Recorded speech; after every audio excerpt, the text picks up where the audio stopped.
दुपारी 4-4:30 वाजता विद्याला बोलवलं. मला देवीलाच जावं वाटत होतं म्हणून विद्याला बोलवून घेतलं आणि आम्ही दोघीजणी देवीला गेलो. देवीला खूप दिवस झाले मी गेलेच नव्हते आणि इच्छा पण झाली ती मला देवीला जायची. गायत्रीला फोन केलता पण गायत्री काय आली नाही. विद्या आम्ही दोघीजणी आम्ही गेलो देवीला. जास्त गर्दी नव्हती, छान शांत वातावरण होतं. देवीचं इतकं सुंदर आणि छान दर्शन घेतलं ना, उशीरपर्यंत उभं राहून दर्शन घेतलं.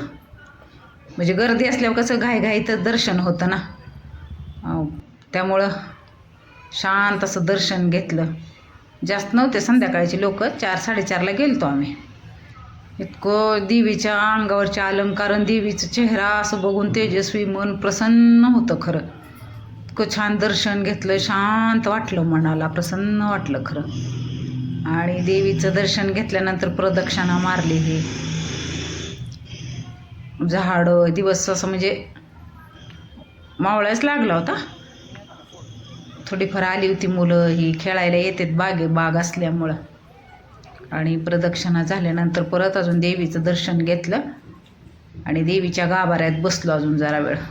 असं देवीच्या चेहऱ्याकडचं म्हणजे डोळे असे हटतच नव्हते देवीच्या चेहऱ्यावरून. इतकं खरंच देवीचं रूपच बघून मन प्रसन्न वाटलं खरं.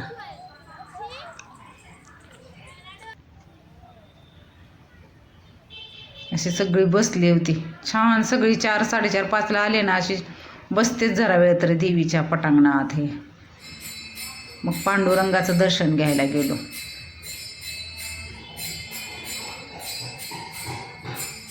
पांडुरंगाच्या मंदिरात पण भजन चाललं होतं. पांडुरंगाचं दर्शन घेतलं आणि नंतर तुळजाभवानीचं दर्शन घेतलं. इथं पण देवीला इतकं प्रसन्न वाटत होतं ना खरंच, असं दुःख दूर झाल्यासारखं वाटतं देवीच्या चेहऱ्याकडं. देवीला पाहिल्यानंतर छान स्वच्छ होतं मंदिर देवीचं. हे पहिला असा कट्टा होता पण आता छान करून घेतलंय तुळजाभवानीचं मंदिर. आल्यानंतर शेवग्याची शेंग करायची होती, स्वच्छ धुवून घेतली, कढईत थोडं शिजवून घेतली. 2 मिनिट शिजवून घ्यायची, जास्त नाही शिजवायची. ते पाणी तसंच ठेवलं कढईतलं, जे शेंग शिजवली होती का नाही ती वाटीत काढून ठेवलं. नंतर कांदा, कोथिंबीर, कढीपत्ता असं चिरून घेतलं. सुक्की शेवग्याची शेंग केली. काळा मसाला, हळद, हिंग, चवीनुसार मीठ असं सगळं घेतलं होतं. तेल थोडंसं ओतलं, जिरे मोहरी चांगले तडतडून दिले. गरम झाली ती कढई. जिरे मोहरी आणि कढीपत्ता, परत कांदा टाकून घेतला. कांदा चांगला परतून घेतला. सुक्की केली ती शेवग्याची शेंग, छान लागते टेस्टी. कांदा असा भाजून झाल्यानंतर हळद, हिंग, थोडासा कच्चा मसाला आणि लाल तिखट चवीनुसार असं टाकून चांगलं परतून घेतलं. छान लागते अशी सुक्कीसुद्धा शेवग्याची शेंग. आणि शेंगा शिजवलेल्या टाकून घेतल्या.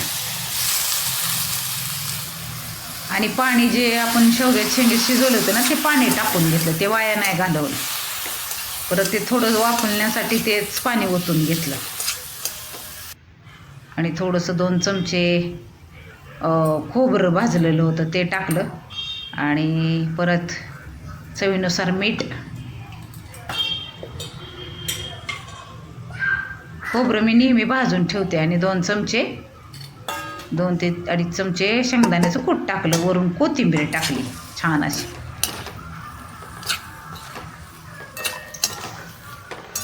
चांगली हलवून घेतली शेवग्याची शेंग आणि 5 मिनिट झाकून ठेवली. अशी वाफलवून घेतली, चांगली शिजली होती, छान झाली ती टेस्टी. अशी शेवग्याची शेंग तुम्हाला आवडली असली तर सुक्की लाईक, शेअर, सबस्क्राईब करा. भरपूर आणल्यानंतर अशी शेवग्याची शेंग तुम्ही पण करून बघा, छान लागते टेस्टी. शेतातले असल्यामुळे भरपूर येतात आणि आम्ही खातो पण आहे. ह्याचं महत्त्व पण तुम्हाला आता माहितीच आहे ती शेवग्याच्या शेंगेचं.